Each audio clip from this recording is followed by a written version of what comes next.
आवो प्रिंसिपल। क्या पढ़ा था? अब हमने आवो प्रिंसिपल पढ़ा। आवो प्रिंसिपल के कुछ एक्सेप्शन थे, जो एक्सेप्शन हमने अभी देखे।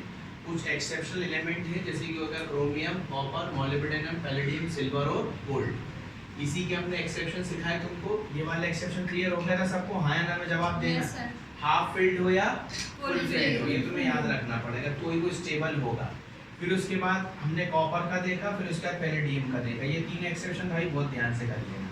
और तुम्हें हमेशा याद रखना पड़ेगा, हमेशा D4 और D9 कभी एग्जिस्ट नहीं करेगा। अगर कोई आगे इलेक्ट्रॉन और इलेक्ट्रॉन है तो एग्जिस्ट करेगा। 9 है तो एक ले लेगा 10, 4 है तो एक ले लेगा 5, देख करेगा। फिर हमने क्लोरीन का करा दिया है। फिर ये कुछ ये सारे के सारे टेस्ट करके लाना है। क्या है ये टेस्ट है, ये करके लाना है।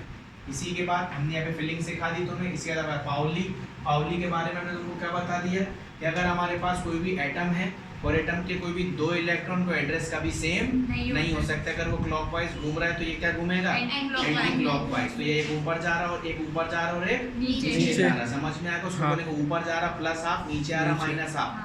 पाउली एक्सक्लूजन क्या कह सकते हैं? चारों क्वांटम नंबर जो हो सकते हैं वो सेम चारों क्वांटम सेम कभी नहीं हो सकते। Sets of 3 quantum number same हो सकते, एक क्वांटम नंबर सेम नहीं हो सकते। तुम्हें याद रखना है, ठीक है।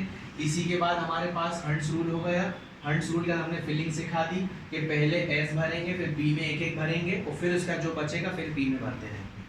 फिर इसे कुछ एक्सेप्शनल केस करा दिए गए। एनर्जी का ट्रांसफर सिखाया कि अगर इन तीनों के पास एनर्जी है तो अब जैसे मान लो एक ऑर्बिटल यहाँ खाली, तो ये वाले यहाँ शो हो जाएगा, तो ये हमारे पास पूरे फिलअप हो जाएंगे। समझ गए? इधर आ जा। अब इसी तरफ आगे हमने छोटी सी शेल बता दी है तुम लोगों को। ये छोटी सी ट्रिक है, तुम्हारे चक्कर में बताइए मैंने ये वाली कि कितने एल होते हैं, कितने सब शेल, कितने शेप, कितने ऑर्बिटल, कितने इलेक्ट्रॉन, कितने ऑर्बिट में इलेक्ट्रॉन। ठीक है, ये तुम्हारे लिए बहुत इंपॉर्टेंट। ये अक्सर मैं भी भूल जाता था, लेकिन तुम याद रखना। ठीक है, इसी के बाद देखेंगे shell, sub shell, maximum electrons of sub shell, orbital और मैक्सिमम। ये तो भाई, और ये भी तुम्हारे लिए बहुत इंपॉर्टेंट है। ये एंडिंग है, मैंने तुम्हें वो एटॉमिक स्ट्रक्चर का निचोड़ रस वो बता दिया। अक्सर हम भूल जाते हैं कहाँ क्या।